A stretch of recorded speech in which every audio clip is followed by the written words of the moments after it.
This is the Transforming Anxiety podcast with Kelly Hanlon McCormick, and today is episode number 250, Taking Out the Trash.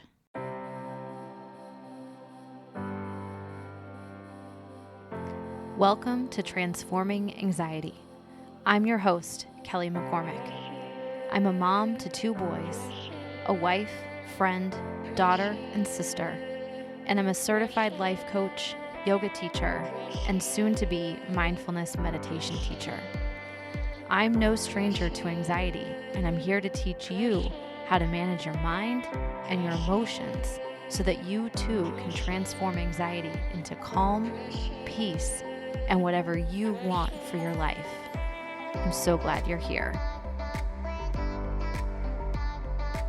Hey there, welcome in today. And hey, happy February. Do you guys watch Groundhog Day, the movie? We watch it every year. It's happening February, and I can feel the things finally happening, folks. I told you I was kind of marinating in January, right? I was just taking a breath, letting it all get started, just going slowly into the new year.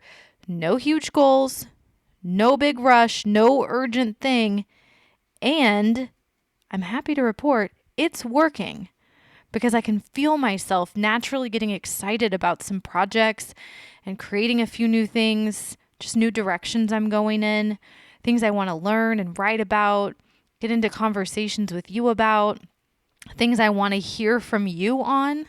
It's all coming alive and it feels good.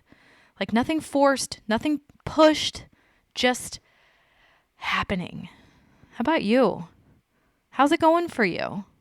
I would love to hear from you on this whole new year, new you, same you, goals, resolutions thing. So don't forget you can find me on featuredup.com/transforminganxiety. And you can always text me. You can text podcast to 816-354-1279. All that stuff is in the show notes. You'll be hooked in for direct messages from me, little Mindfulness Monday love notes. We started that this week. Little anxiety hacks, all kinds of good stuff. All right. So today we're talking about taking out the trash. And you're probably already onto the idea that I'm not talking about literally taking out the trash. Like this is an inside job, right? Cleaning up the interior space of you. Because have you ever had that sense that things inside are moving through molasses? Like you can't quite think clearly or make decisions or get going. Maybe you notice it in your body. Like physically you aren't moving as easily or as fluidly as you'd like. Maybe you see that you're getting irritable. You're losing patience with the kids or the coworkers or just life in general. There are these little signals that we get from ourselves that things aren't in flow, that we aren't operating how we could operate. And it's a reminder, right? An invitation to see what can get cleaned up inside. So my intention for today is that we have a moment together to consider what's gumming up the works, where we have some inner traffic jams, and that we put together a practical and tactical list of ways that we can, metaphorically, take out the trash, the inner trash. So this is one that's rooted in the inner experience that you're having, but with a pretty pragmatic spin so that you have some things you feel like you can do. Sound good? So we're going to walk through a few ways to do this, and I'm going to sprinkle in some ideas about how it shows up when the inner trash is piling up as we go through this, all right? All right, so the first one, the big one, the major way we take out the trash inside and clean up our mental and emotional space is through sleep. There's a lot of science and research out there that points to sleep as being this important way to clean up. It's like you're clearing out all the waste from the day when you get into deep sleep. And this is good from a maintenance perspective, but scientists also say this can help protect you from neurodegenerative diseases. Literally, it basically helps to keep your brain running smoothly and keeps your brain healthy. Sleep is like taking out the trash on a biochemical level. Now, sleep is really interesting to think about. We're so vulnerable when we sleep, right? Animals in the wild are really vulnerable when they sleep. which means sleep must be pretty dang important for our bodies if we're willing to do that, like from an evolutionary perspective, every single night. All the mental buildup, all the residue of our everyday brain activity, it creates quite the pileup. And when we sleep, our bodies take care of that waste for us. I have to tell you, for some people, this is going to be the easiest thing we talk about today. The easiest way for you to take out the trash. Others of you, I know sleep is tricky. I know stress and anxiety and overstimulation, all of this can jack with your sleep. And this is one of the reasons it's so important that you stick with it and that you figure the sleep thing out. Our bodies need it regularly. All right, so we had to start there because that's a foundational one. And it gets a little different from here on. Because another way that we take out the inner trash is by having hard conversations. This is something that a lot of people would much rather avoid. When there's something sensitive or when there's a conflict or a disagreement, a lot of us like to just pretend like that's not happening, right? Avoid the topic with family or coworkers or friends and just carry on as if it's not a thing. But you know how it feels when you're sitting on something, when there's something you want or need to say, when you're feeling resentful or upset or frustrated about something, you know how it feels to feel that way and to try and just ignore it, right? This is inner trash. This is a whole emotional traffic jam of unaddressed stuff that creates a lot of ickiness inside. This is what I mean.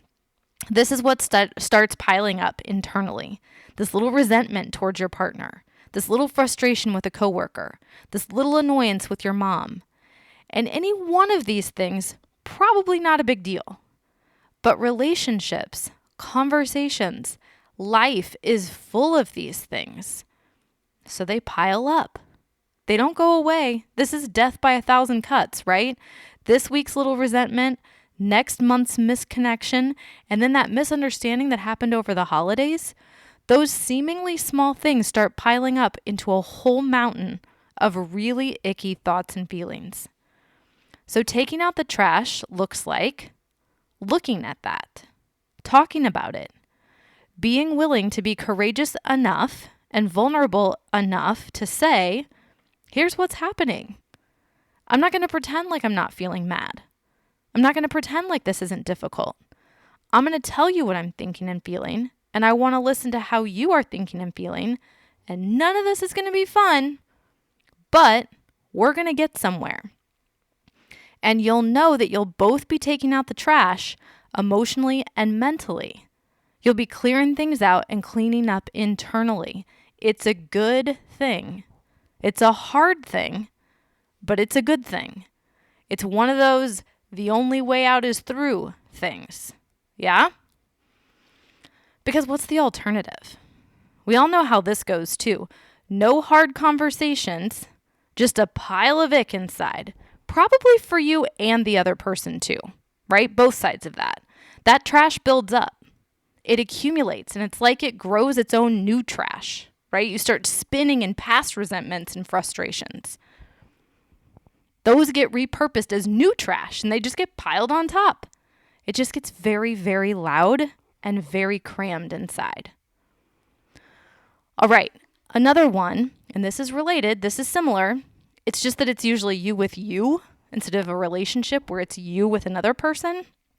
And that one is looking at the numbers. Any numbers in your life. All the numbers of adulting. So I'm talking about weight, credit card balances, savings accounts, blood work and lab result numbers, assets, liabilities, subscriptions, dollars spent on Amazon, hours spent on devices, hours wasted, hours cherished, money made, money owed, time doing things you're expected or obligated or guilted into doing, hours spent doing things you enjoy, numbers. This is like life audit stuff, things you can quantify, things that feel kind of tangible and spreadsheetable. Like, what can you point your finger to and say, that was worth it, or that was confusing, or that was a waste, or that's what I want, that's what I need, or maybe that's totally off track. But again, similar to having, or rather not having, hard conversations, this is something we just don't do because we don't like it. We don't want to look at numbers. What's on the scale? What's in the bank? How many hours do I have for X or Y? What did I spend on Z? Now, as you can tell, numbers are usually time and money things because those are quantifiable. Even if there are emotions and reasons and nuances underneath it, at least you can put your arms around some data, right? You can track it in a measurable way. So know your numbers. Look at them. So numbers and trash. Again, similar to not having conversations, you can see how not knowing your numbers means things start piling up, right? You get the credit card bill in your inbox and you don't look at it, but you wonder a little. You worry. You feel the stress of it. You know you've spent X hours watching Netflix or Y dollars on Amazon or Z minutes scrolling on your phone, but you don't really think about it because, who wants to know what kind of time and money is wasted on things you don't want or need or aren't even interested in? You! You should be interested. Get interested. And I know you're not all of a sudden wanting to be the most diligent bookkeeper of your life, but take out that trash. Get clear. Take responsibility here. Because that's the deal. This is responsibility. You're willing to say to yourself, yes, this is my life. This is what I'm creating. This is what I'm squandering. This is what I want or need. And I know how to get there because I'm going to take out the trash and clean this up. Do that. Because not doing it doesn't make it go away. It doesn't make it better. It doesn't make it not matter. It's there. So whether you look at the numbers or not, just like the resentments and the frustrations that are there with your partner, right? Whether you talk with them or not, it's all there. Not doing it isn't a magical third door where things are fine. Not doing it is what we call denial. Okay. Lastly, for now, I think we would probably keep going on the conversation and the idea of taking out the trash. I'd love to hear your thoughts on this, where you want and need to take out the trash for yourself. So don't forget, hit me up at featuredup.com/transforminganxiety. Let me know how this shows up for you. But for now, how about rethinking a pattern, a habit, or a routine? Now, this one can be more subtle. It can be a little smaller or seemingly not as big and glaring as something like avoiding hard conversations or not sleeping enough or ignoring the numbers in your life. But think about all the things you do totally out of habit and routine. You don't even think about how you stand when you brush your teeth or the order you do things in the morning when you're trying to get everyone out the door. You don't think about how you've done lunch or bedtime or workouts or commutes or weekends or communicating, like maybe ever. So perhaps take a moment to consider, is this working for me? Like if I flip-flopped these two things I have to do every morning, would the whole routine go more smoothly? Maybe if I prepared this thing the day before, would that make it easier for myself at work? If I did one load of laundry every day, how would that feel? Maybe I do all the laundry on Sunday. How would that feel? If I listened to an audiobook on my commute, would that work? Would it make it more fun?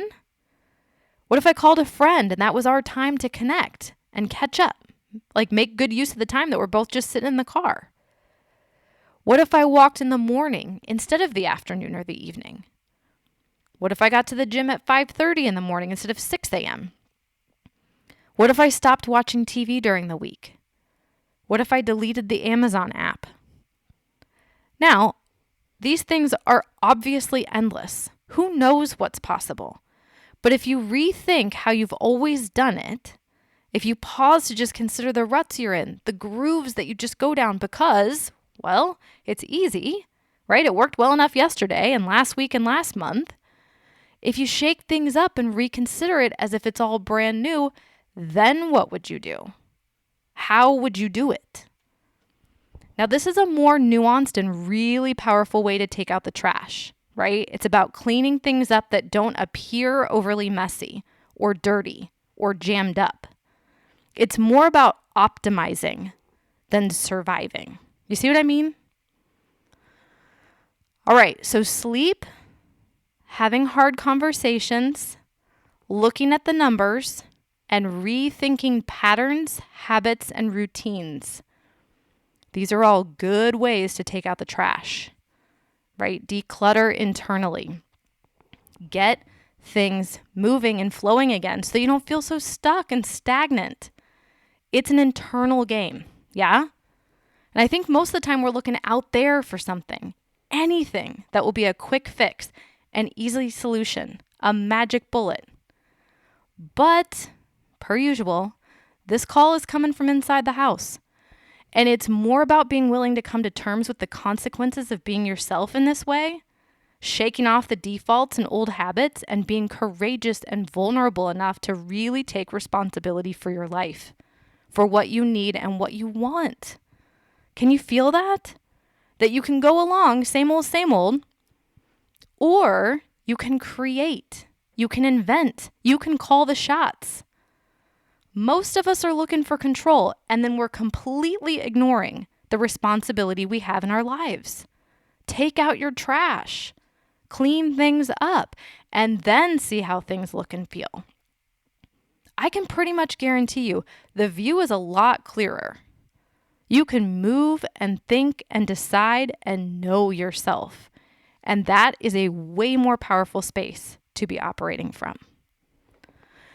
All right. Take out the trash. Let's do it. Gearing up for 2024, my friend. Yeah? All right, don't forget to subscribe, follow the show. Ratings and reviews are always welcome. Please, pretty please. You can hit me up at featuredup.com/transforminganxiety with comments, with questions. I want to hear from you. And don't forget to text podcast to 816-354-1279. I'll send you little anxiety hacks and mindfulness reminders, little love notes straight from me to your phone. We started that this week.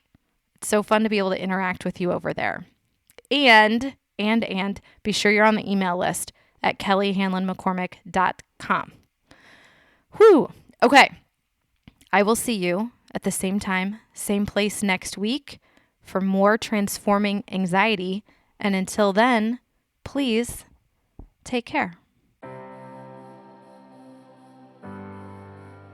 Do you have someone to help you with your stress, anxiety, worry, and overwhelm?